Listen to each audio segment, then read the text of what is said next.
In the period of the 1930s to 1950s, Hollywood saw the emergence of many blonde actresses. Epithets such as screen siren or cinematic goddess were attached to the most popular blonde actresses of the day. The visual effect of film lights bathed and permeated these women, streaming through them and falls onto them from above gave them the effect of a glow.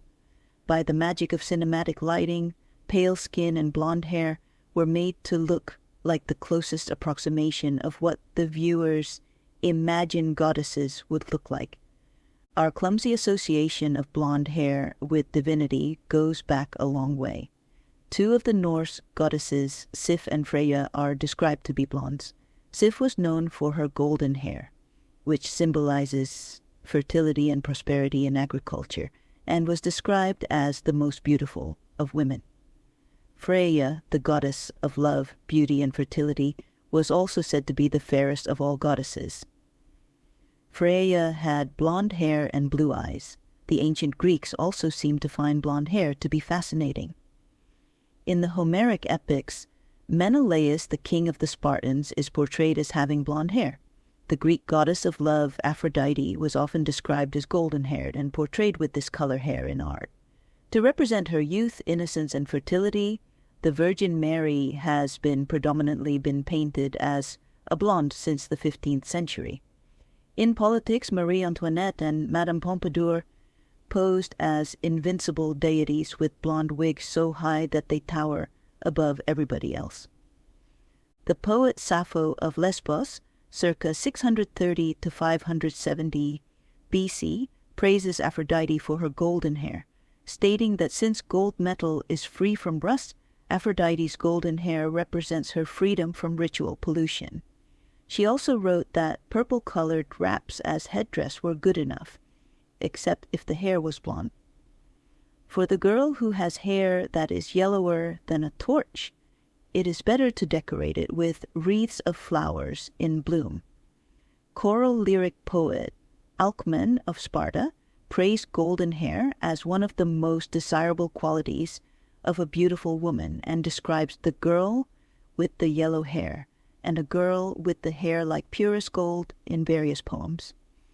In the 5th century BC, the sculptor Pheidias may have colored Athena's hair using gold in the famous Athena Parthenos, which was displayed inside the Parthenon. One of the most famous and most visited sculptures of the ancient world was the Aphrodite of Knidos, sculpted by Praxiteles in 360 BC, which is also depicted with blonde hair.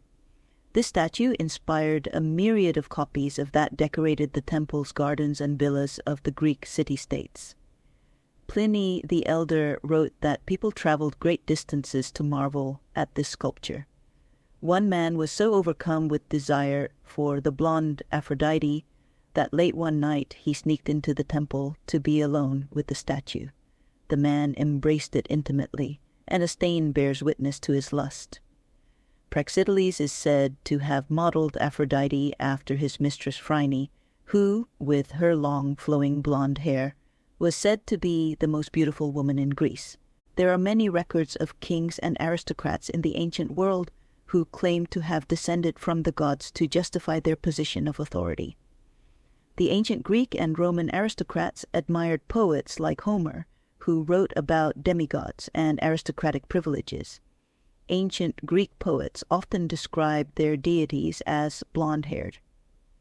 In Iliad, Homer writes, "Even as when the lord of fair-haired Hera lighteneth, what time he maketh ready." Hesiod writes that golden-haired Demeter sat there apart from all the blessed gods and stayed wasting with yearning for her deep-bosomed daughter, in his hymn to Demeter. Pindar says that the golden-haired, bright-eyed goddess Athena made Diomedes an immortal god. In his play Phoenician Woman, Euripides describes Artemis as the golden-haired child of Zeus. Gods are also described as blondes.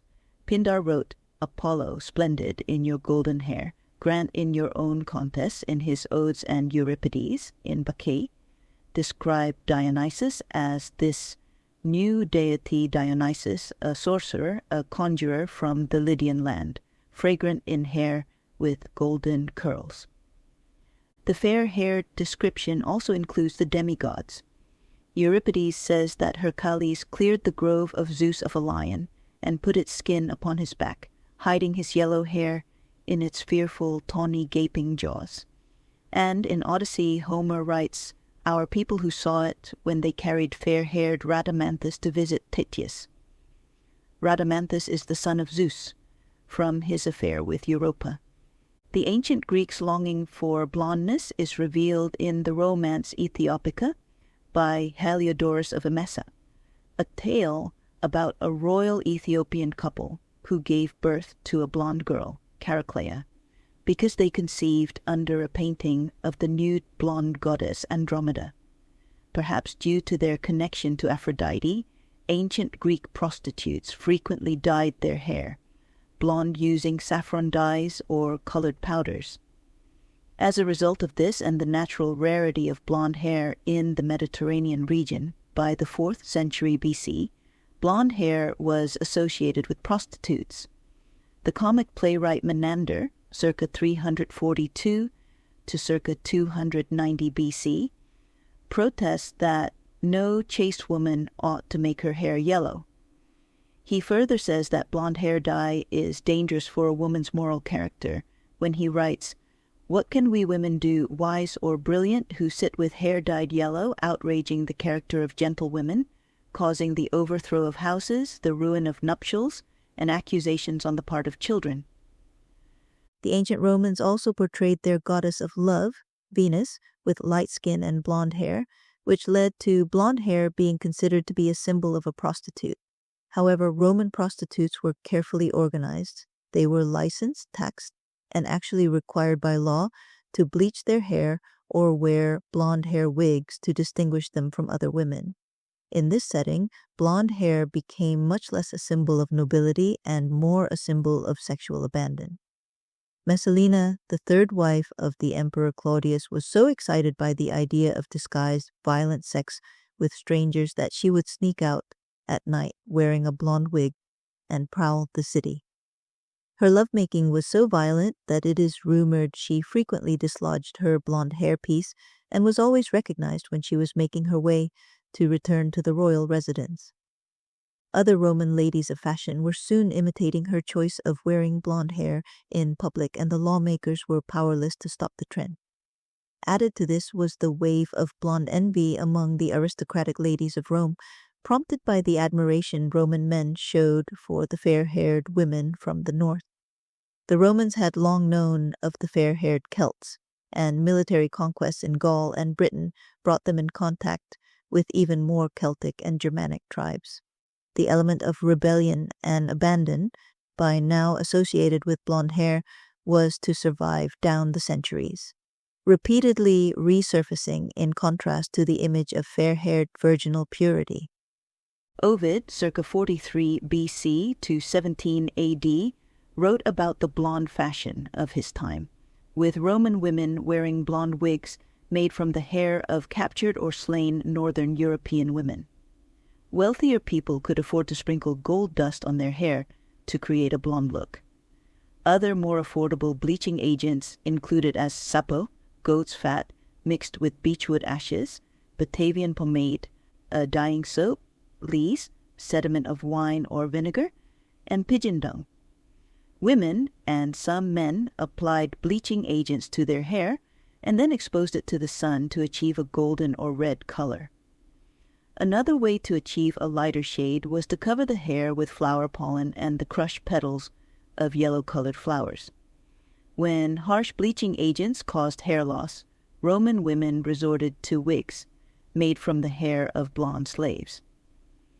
Prior to this blonde craze, Romans were much more likely to use dark-colored dyes to hide gray hair or restore their natural color. More than 100 different recipes that the Romans used for bleaching or dyeing hair has been found.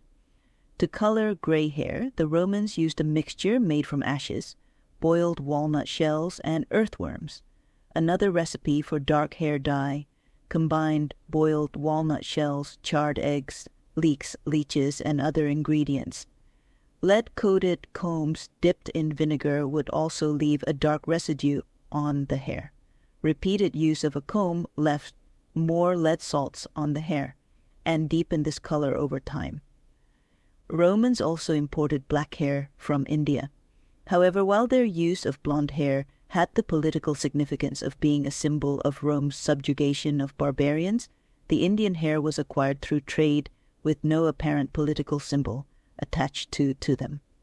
Both Ovid and the epigrammatist Martial, circa 41 AD to 104 AD, refer to captivos crines, captured hair, making an explicit link between the commodification of hair and Roman power.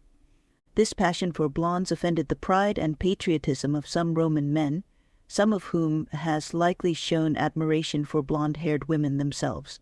Ovid himself castigated Roman women for using rinses and dangerous concoctions to dye their hair blonde and suggested safer ways to seek beauty. After our German conquests, a wig is easily come by. A captive matron's tresses will see you through, eliciting admiration galore. However, Ovid also warns, the praise, like the hair, has been bought. Once you really deserved it. Now each compliment belongs to some Rhine maiden, not to you. Of a Roman lady, Martial wrote that her toilet table contained 100 lies, and while she was in Rome, her hair was blushing by the Rhine. Tertullian, 160 to 220 AD, a Carthaginian Christian theologian, complained that Roman women are ashamed of their country, sorry that they were not born in Germany or in Gaul. Thus, as far as their hair is concerned, they give up their country. Women continued to dye their hair blonde through the Middle Ages despite entreaties to the contrary, by clerics who pointed to the blonde tresses of the temptress Eve as an example. Mistakenly, perhaps, as it only served in making blonde hair even more attractive, especially for women who wanted to rebel against being told how to do her own hair.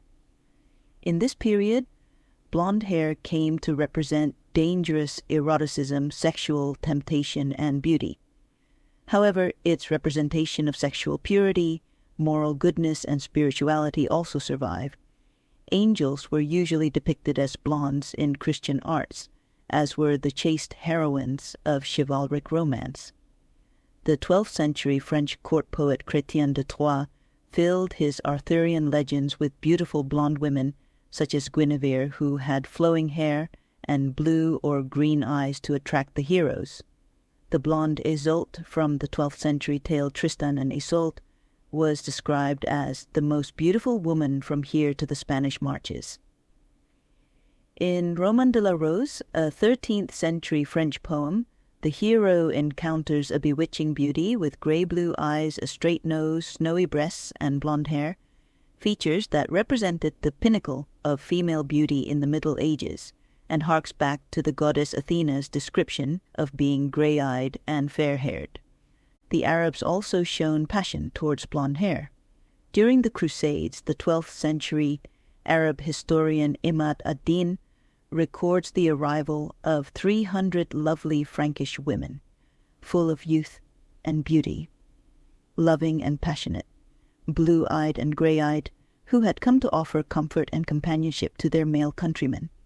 A 10th century Jewish traveler who converted to Islam, Ibrahim ibn Jaqub, wrote that one of the purposes of his journeys was to purchase blonde prisoners for Turkish and Arab customers.